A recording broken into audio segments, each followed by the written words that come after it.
Student of the Game is on Patreon. If you'd like to support the channel and become a patron for as little as $1 a month, click the link below to sign up. Okay, on to the video. Nikola Jokic is the best basketball player on planet Earth. I don't care that Embiid won MVP. Joker has become every nerd's favorite player by a significant margin, and there's a very good reason for that.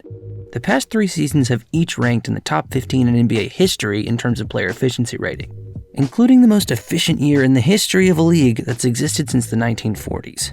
Box plus minus is a stat that measures an NBA player's contribution per 100 possessions relative to a replacement player, and Jokic has basically broken it. If you're into a more comprehensive metric, like 538's Raptor rating, then you're probably also of the opinion that Jokic is an alien from a different universe. But all of this relentless efficiency, plus all of the plays that have made our collective jaws drop and all of the team success, was nearly lost to a very particular inefficiency of the NBA scouting and development system, which was only corrected by something the Nuggets did as an organization that should be common sense, but isn't always valued nearly as much as it should be. Jokic is from Serbia, which, despite only being about as populous as the state of Indiana, is historically one of the biggest producers of NBA talent in the entire world. From former NBA stars like Vlade Divac and Peja Stojakovic to current players like Jokic and Bogdan Bogdanovic, this country in the middle of the Balkan Peninsula is crazy about basketball, and about the players who continue to carry on that legacy.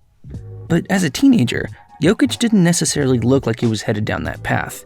Before the Nuggets drafted him in 2014, he put up decent numbers at Mega, his club in Serbia, but his competition level and his body type detracted from his obvious skill and intelligence enough to throw most teams off of his scent. He ended up going 41st to the Denver Nuggets, who'd been scouting him extensively in the build-up to the draft. He stayed in Serbia for another year after that, and had he been drafted after that season, he probably would have gone a lot higher, but as it happened, the Joker was headed to Denver, which, as we'll see, was without question the best place he could have gone no matter how high he got picked. The rest, as they say, is history, and Jokic is probably the best player in the game now, but that was far from a guarantee, as evidenced by the experience of another Serbian 7-footer over a decade earlier. Basketball people use a similar level of hyperbole to describe Darko Milicic as they do Jokic, but in the exact opposite direction. Milicic is one of the biggest, if not the biggest, draft busts in NBA history, being taken second overall in 2003 behind LeBron James and ahead of future Hall of Famers like Carmelo Anthony, Dwayne Wade, and Chris Bosh. And Darko Milicic, who was not a great NBA basketball player, but does have a super fun name to say. But in one of the most unfortunate draft pick trades of all time, the Detroit Pistons, who'd made it to the conference finals the year before, wound up with the second overall selection because of a trade they made with the Grizzlies all the way back in 1997. With a fully stacked roster, the Pistons would theoretically be able to be more patient with Darko, not needing to throw him into significant minutes because of the strength of the team. It could have been a great place for him to develop, but did not turn out that way. Darko's head coach in Detroit was Larry Brown, one of the best in the game at that point or any other, but not a good fit for a player like Darko Milicic. Larry Brown is old school and was not a huge fan of a guy who's 7 feet tall, handling the ball and shooting threes like Darko wanted to. When the big Serb did manage to get on the court, which was only for about 7 minutes a game, Brown insisted that he play close to the basket, because, that's where centers are supposed to go. But this was simply not the way to get the most out of Darko, but Brown didn't really care, because his team was still really good, and they drafted him there in the first place specifically because they didn't have a ton of minutes to give away. Drafting someone like Carmelo or Dwayne Wade would have been a waste. Either one of those guys would have had to spend the majority of their first year in the league on the bench, rather than developing into the superstars they eventually became.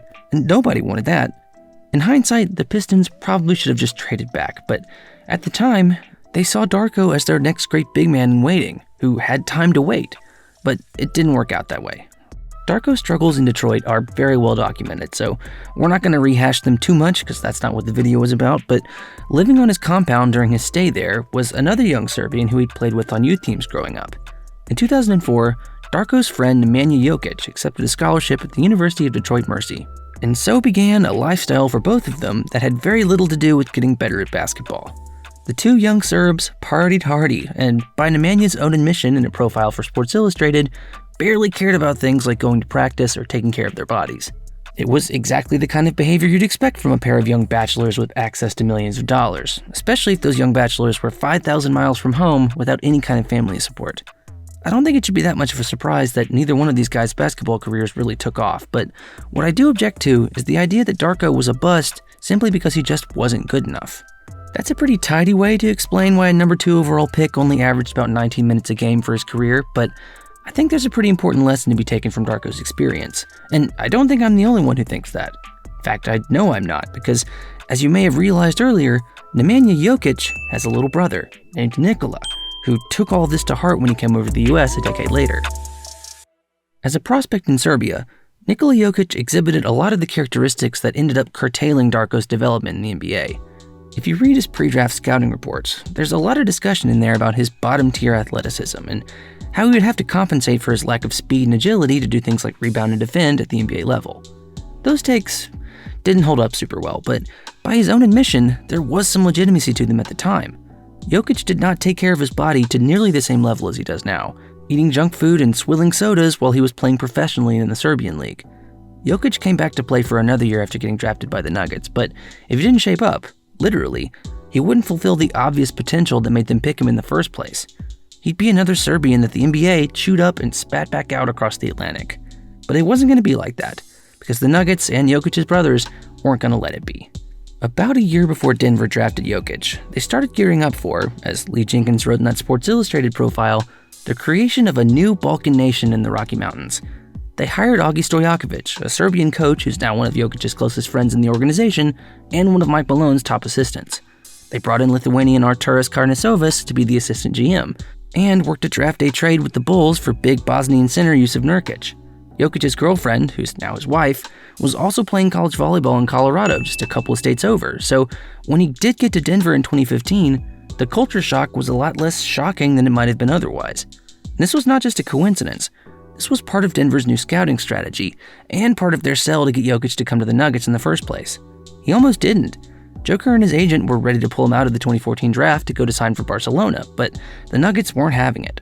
They went to Serbia 8 different times to pitch him on the idea that if he came over to Denver, things would be different than they were for his big brother and Darko. They saw something special in Nikola Jokic, and because of that, they made moves to make sure that something special would develop when the time came.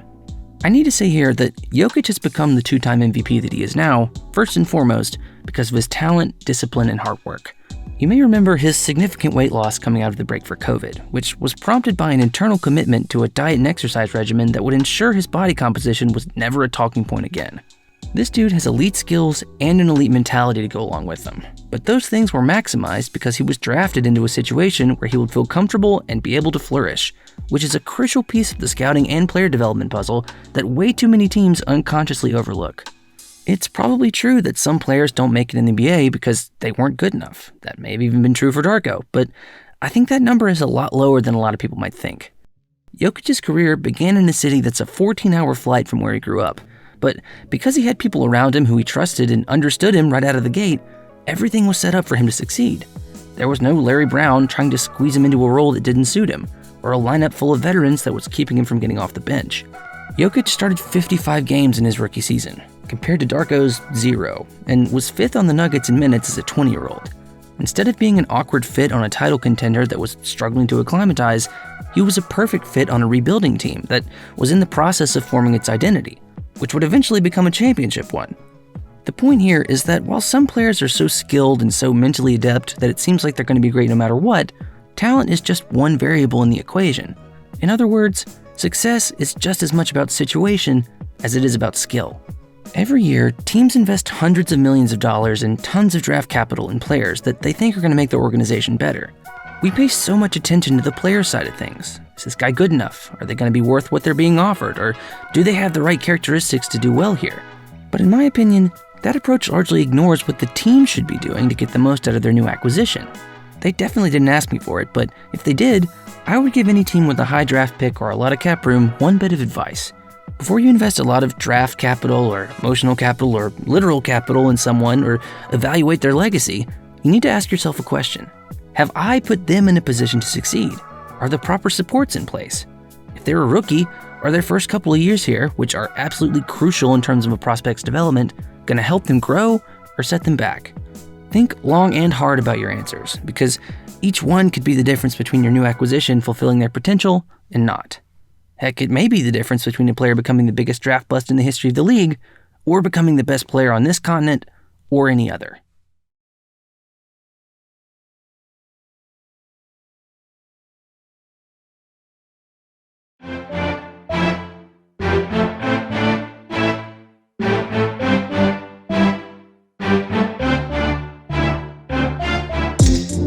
Hey guys, thank you for watching this video and nerding out with me a little bit about Nikola Jokic. I loved making this video because it let me get back to my roots a little bit and tell a story about a connection that you might not have realized was there. I certainly didn't, and that's one of the best and most rewarding parts about this job. If you liked the video, be sure to give it a like and subscribe to the channel for more stuff like it. If you really liked it, you can sign up for the Patreon using the link below. Any one of those, or all three, make a huge difference towards building this community and getting these videos to all the nerds out there who might want to see them. Till next time though, I'm Will, and this is Student of the Game. Bye.